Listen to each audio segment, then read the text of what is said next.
Hello friends, good evening, welcome my channel. চলে আসলাম আজকে আরেকটা নতুন ব্লগ ভিডিও নিয়ে। সঙ্গে থাকো, দেখতে থাকো, কেউ কোনো স্কিপ করো না। চলো দেখতে থাকো। তোমরা দেখতেই পাচ্ছ, সবার আগে দুপুরে খাওয়া দাওয়া করেছিলাম, সব বাসন মাজা হয়নি, সেই বাসনগুলো আগে সবার আগে মেজে পরিষ্কার করে নিচ্ছিলাম। তো আজকে অনেক তাড়াতাড়ি আজকে রান্নাবান্না করব, রাতের রান্নাবান্নাগুলো কমপ্লিট করব। প্রচণ্ড গরম পড়েছে এখানে, আর রাত হয়ে গেলে না আমি একা একা আমার হয়ে ওঠে না। তো এখানে 8:45টার সময় সন্ধে হয়, আর ওখানে তো 8:45 অনেকটাই রাত। তো এখানে 8:45টার সময় সন্ধে অনেকটা লেট হয়ে যায়, আমি করে উঠে পারি না।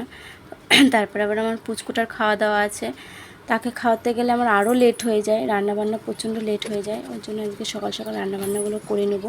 তো দেখো, রান্নাবান্নাগুলো আমি করতে শুরু করে দিয়েছি।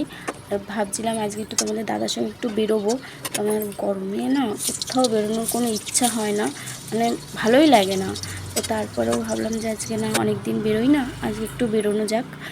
তাই আজকে একটুখানি বেরোবো, ওই জন্য তাড়াতাড়ি করে রান্নাবান্নাগুলোও কমপ্লিট করে নিচ্ছিলাম। তো মাংস করবো আর রুটি করব, তো সেটাই করতে হবে। আর তারপরে আবার আমার বাবুটার খাবারও রেডি করতে হবে।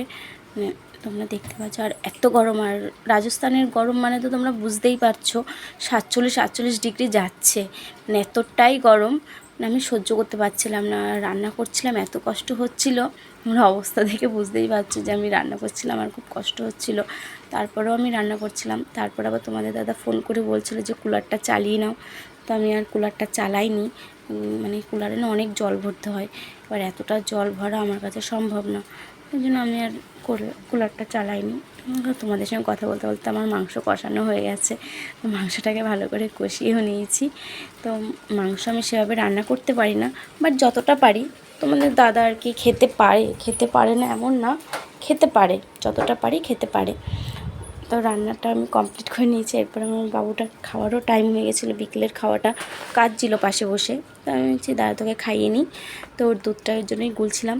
তোমরা দেখতে পাচ্ছ বোতলের মাথার উপর একটা কাপ সেট করেছি। অ্যাকচুয়ালি না দুধ গুলে না আমি বাটিতে ঢালতে পারি না, সব পড়ে যায় কাত হয়ে, তাই জন্য আমি ওভাবেই ঢালছিলাম। আর পুচকু তো চুমুক দিয়ে এখনও খেতে পারে না, খেতে শিখিনি, ওই জন্য আমি ওভাবেই খাওয়াচ্ছিলাম। তো ওকে খাওয়াতে খাওয়াতে আমার মাংস রান্না কমপ্লিট হয়ে গেছে। মাংসটা বাটিতে ঢেলেও নিয়েছি। এরপরে রুটিগুলো কমপ্লিট করব। আর সত্যি কথা বলতে কি, আমি রুটি সেভাবে করতে পারি না, সব কিছুই করতে পারি, বেলতেও পারি, আটাটা মাখতেও পারি, কিন্তু সেভাবে রুটিটা যে ফুলবে, সে ফোলে না, কম তা নয়, ফোলে, কিন্তু সেভাবে আমার হয়ে ওঠে, সেভাবে পারি না, আমি সত্যি কথা বলছি। আমি সেভাবে পারি না, তো যেটুখানি পারি সেটুখানি তোমাদেরকে দেখালাম। আর সত্যি কথা বলতে তোমাদেরকে আমি পুরো রুটিটা আমি পুরো করাটা দেখাইনি, স্কিপ করে দেখিয়েছি, কারণ অ্যাকচুয়ালি পারি না, তো ওর জন্য পুরোটা আমি দেখাইনি, স্কিপ করে দিয়েছি মাঝখান থেকে। তো লাস্টের রুটিটা আর প্রথমের রুটিটা একটুখানি আমি তোমাদেরকে দেখিয়েছি। এরপরে দেখো, ভালো করে গ্যাসটা মুছে পরিষ্কার করে নেবো, কারণ রুটি করলে এত পরিমাণে গ্যাস নোংরা হয়। আর কদিন ধরেই ভাবছিলাম যে গ্যাসটা একটু ভালো করে পরিষ্কার করব, তো আমার করাই হচ্ছিল না। তো ভাবলাম যে না, রুটি যখন করেছি, গ্যাস যখন এত নোংরা হয়েছে, তাহলে আমি গ্যাসটা ভালো করে মুছে পরিষ্কার করেই নিই। তো গ্যাসটাকে ভালো করে মুছে পরিষ্কার করে নিচ্ছিলাম। আর দেখো, আমার পুচকুটা ওখানে একটা জলের ড্রাম আছে, ওই ড্রামের উপর দাঁড়িয়ে দুষ্টু করছিল। আমি ওকে বারবার করে বলছি পড়ে যাবি পড়ে যাবি, আমার কোনো কথাই শুনছিল না।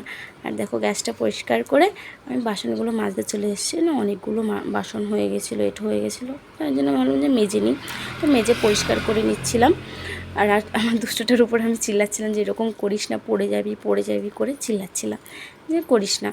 তারপরে দেখো, বাসনগুলো মেজে বাইরে গেছিলাম, বাইরে থেকে জামা কাপড়গুলো নিয়ে এসে ভাঁজ করে গুছিয়েও রাখছিলাম। আর এত গরম পড়েছে, তো গরমে আমার এত কষ্ট হচ্ছে যে আমি একটু রেস্ট না করতে পারলে আর হচ্ছেই না আমার দ্বারা কোনো কাজ। তাই আমি আবার ভাবলাম আগে রেস্ট করব, নাকি ঘর ঝাড় দেবো। তা ঘর ঝাড় দিতেই বসে পড়েছে, আর গরমে অবস্থা দেখতেই পাচ্ছ কী অবস্থা আমার। তারপরে আমি তাড়াতাড়ি করে ঘরটা ঝাড় দিয়ে একটু রেস্ট করেছিলাম। তো রেস্ট করে উঠেই আবার রেডি হচ্ছিলাম। তারপরে তোমার দাদা এর মধ্যেই চলে এসছে, রেডি হতেই চলে এসেছিলো।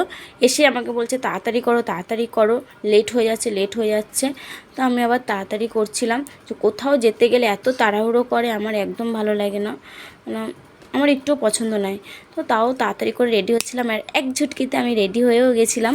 আর তোমরা আমি মানে খুব একটা মেকআপ করতে পছন্দ করি না, তো কীরকম লাগছিলো তোমরা কমেন্ট করে বলো। আর এটা হচ্ছে আমাদের ফুল ফ্যামিলি। আর দেখো এই আমি যাচ্ছি গাড়িতে করে, একটু রোমান্টিক মনে যাচ্ছিলাম, মুডে যাচ্ছিলাম। আর রাস্তার থেকে না কত লোক দেখছিল, মনে করছিল আগে কখনো দেখেনি সেরকম তাকিয়েছিল। আর তোমাদের দাদা বলছিল ফোন হাত থেকে নিয়ে নেবে, আর এখানে না প্রচণ্ড পরিমাণে ফোন চুরি হয়, হাতের থেকে নিয়ে চলে যায়, তাই তোমাদের দাদা বকছিল। আর ওই দেখো একটা লোক করে দেখবে, দেখো ওই দেখো, দেখেছো কীভাবে দেখছিল। তোমাদের সঙ্গে কথা বলতে বলতে আমি বাজারেও চলে এসেছি। আর দেখো বাজারে এত ভিড় আমি তোমাদেরকে পুরোটা ঘুরেও দেখাতে পারিনি, এত ভিড় বাজারের মধ্যে। আর দেখো গোপালের ফটোটা দেখো, এত সুন্দর লাগছিল না। আর প্রচণ্ড দাম বলছিল, ওর জন্য আমি নিইনি। 300-400 এরকম দাম বলছিল, আমি নিইনি ওর জন্য। আর এত ভিড়ে আনছি না, আমি বাজার করব না, আমাকে বাড়িতে দিয়ে এসো। তারপর আমার পুচকুর খাবারের লেট হয়ে যাচ্ছিল খাওয়ার, ওই জন্য আমি বলছি না, আমাকে তাড়াতাড়ি করে তুমি বাড়ি দিয়ে এসো, বাজার যা করার তুমি করো, আমার দ্বারা হবে না এত গরমে। জন্য আমি তাড়াতাড়ি বাড়িতে চলে এসে ড্রেস চেঞ্জ করে, তাই তোমাদেরকে বলছিলাম যে আমার জন্যই তোমাদেরকে বলছিলাম যে আমার কাছে আর কোনো গরমে আর পারছি না। কেউ স্কিপ না করে পুরো ভিডিওটা দেখা, চ্যানেলটা সাবস্ক্রাইব